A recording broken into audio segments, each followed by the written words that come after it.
Alright, what's up YouTube? I'm going to show you guys how to change the pad and rotor on the 2016 Kia Soul. And these are some of the tools that you guys are going to need. It's going to be very helpful. Once you take your rim and tire off, this is going to be exposed. I recommend getting one of these from Harbor Freight. It's an impact screwdriver. I have my assistant here, my beautiful wife. So I'm going to flash the light on these ones right here. I've already loosened it up. Go ahead and hold the flashlight for me. So once you utilize this, you can't use a regular screwdriver. So you're gonna end up stripping this out, and once you strip it out, you're gonna have to end up a mechanic taking that screw out. So once you do this, and these are the screws that holds your rotor. I don't know the size of them, but you can figure it out once you buy that impact tool from Harbor Freight. And there's another thing I wanted to point out. Before you take those screws out, highly recommend that you disassemble this. I think this is what holds to your brake line. It's easier to work with, and then I'll show you how it's going to be useful later. And what I do so I don't lose the screw, I just screw it back in, so it'll give you some room here to play with this caliper. Okay, hold this up right here. And once you do this, then you get a 14 millimeter to take off these the caliper. I always start from the bottom. So once you take this off, these two screws, they're 14 millimeter screws. The caliper is just basically gonna slip right off right here. Then what you do, what I do, I just hang it here. And you see what I'm talking about, why it was necessary to unscrew this. It'll give you a little bit of wiggle room. If not, it's gonna be too short. It'll give you some problems. And once you do this, this is basically your braking mechanism right here. And these pins, make sure that they bounce out clearly. If not, you're gonna have to replace those or grease them up real good. The screw that's the bolt that nuts that screws into it, it's a 14 millimeter, but this is a 17 millimeter. Okay, so that will take the braking mechanism off. Then to remove the actual brake, you're gonna have to remove these two nuts right here. One on the bottom, one on top, and these are 17 millimeter. I've already loosened these guys up. So if I hold this up right here, hold it just like that, so I can show everybody. So once you take the 17 millimeter bolt out, you'll be able to remove the caliper. And what I do is I loosen the bottom, take that, and your brake calipers will just swing down. They're easier to work with. In this case, a little bit rusted. Whoop. Remember, don't be like me and don't wear Crocs. Wear some safety shoes. And then your equipment and your brake pads should be able to pop out real easy, just like that.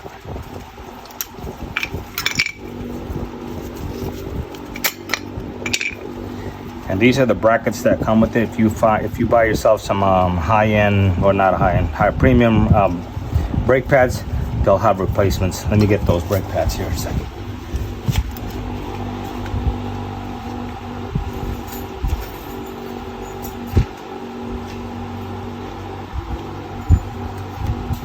And these are the calipers, or actually the brake pad holders that I was talking about. Basically, you replace those old ones, it'll be you for this one. All right, on the next video, I'm going to show you guys how to clean this out. Go ahead and stop there. I'll show you, like I said, these brake pad holders, I don't know the technical name for them, but basically they pop right off. Throw those away, so you're going to replace the new ones. And what I recommend is get yourself a wire brush, and you'll see, make sure you wear some breathing protection because it's not good for your lungs. Go on the other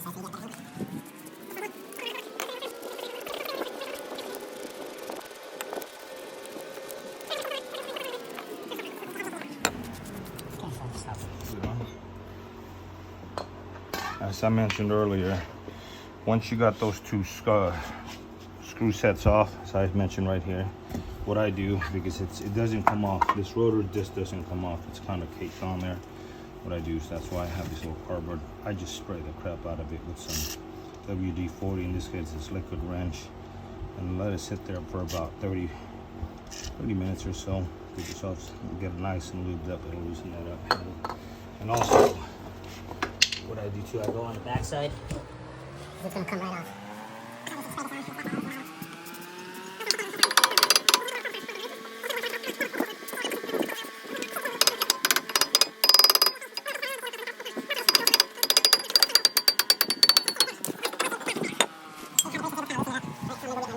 good recommendation. What I do is I just get some of it all, just in case you have any rust buildup. Get it all out there. Like I said, wire brush, steel, wool, or brass. Just get it all out.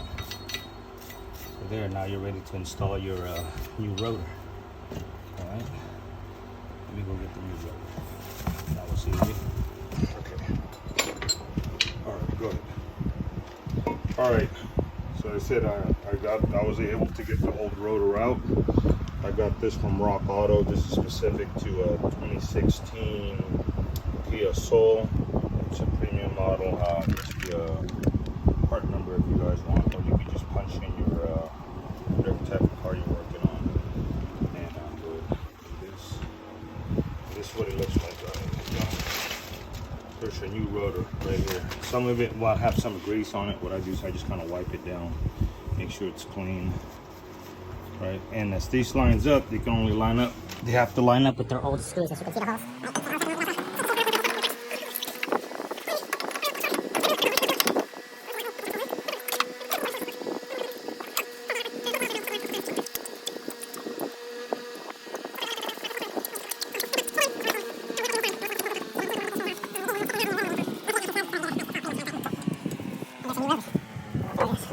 As good as new. All right, go ahead and pause it.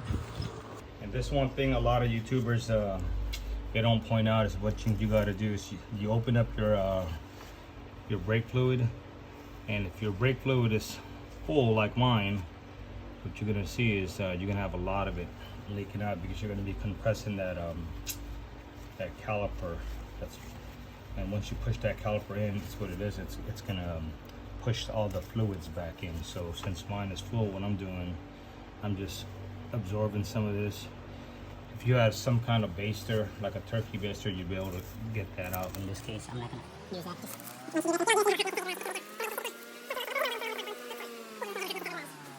We're gonna do this, okay. All right, let's go back to the brakes.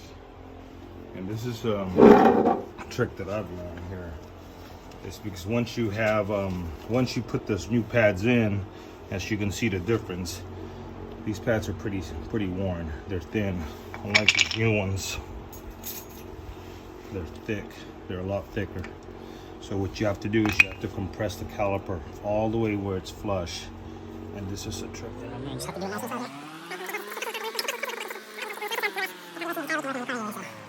keep going there. Let it rest and just keep pressing. Just keep getting the C-clamp until the caliper is flush. And that'll come in handy if the caliper is not pushed all the way and you're not going to be able to get it over your brakes. You're going to be like me the first time. It's going to be frustrated. Okay, go ahead. This is very important right here. So once I got the caliper all the way flushed in, and see how it's flushed in, now you can squeeze the brake pads in. Hold on, my light's about to fall. Okay. Now what I do is now work on the brake pads. I'm just going to hang his right here so it's out the way. All right, now I'm going to show you guys the brake pads.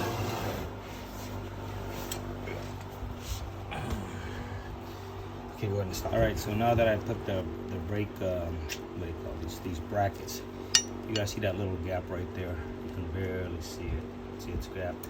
So what I do, I just kind of tap it, make sure that it secures. Now it's nice and secure. It's now coming out. I'm just gonna do the exact same thing. Kind of narrow down. See this part right here? Compare it to the other side. The other side just kind of opened it up and made it flush. What that does is it basically flushes it out on both sides, so it gives the brackets nice and it gives your these brackets here a nice snug feeling.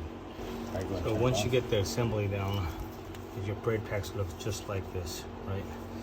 What's very important is when you get your brake pads, well, this one's a little crooked. Oh, there it is. Once you get your brake pads, you have these wear indicators to make sure that they're the ones that's going to go on the inside. See the difference? They're almost same size, but it's these indicator right here that when your brake pads start wearing out, make sure that this is mounted on the inside piston side. Go ahead and just basically. Okay, once you get this caliper over here, or this brake, I don't know the technical name for this, but basically what this looks like is, let me show you right here. I'm going to take the bottom bolt off. kind of just illustrate with that. So once you have the assembly completely made or put together, you just slip it in here and line up your screw points. Remember, your 17mm bolt goes in. I always do the bottom first, makes it a lot easier. Basically just hand tighten it. Then I go to the top one, line it up. And again, that's 17mm, right? There she is. As you can see, I want to show you guys something real quick that I said that was real important, to watch your brake fluid. See how I made a mess down there? Yeah, that was too much. I didn't catch it on time. It started leaking. That's why it's important. Make sure you guys watch your brake fluid on top. So now that I have this tightened up, what I'll do is,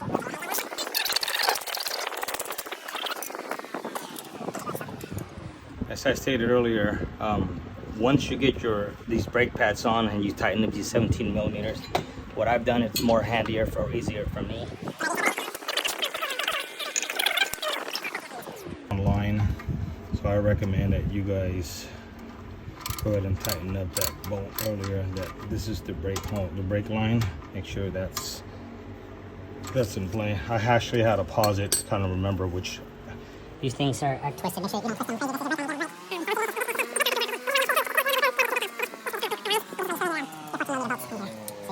don't snug. And there she is. Where's the other screw? And I normally work from the bottom to the top. This one I did it reverse, so it was just convenient for me. And if it doesn't, if this thing tends to spin, you would have to hold an open wrench here. This is 17mm and this is 14mm. But since mine's not spinning, I don't have to do that. So let's switch this off. Get the right frame.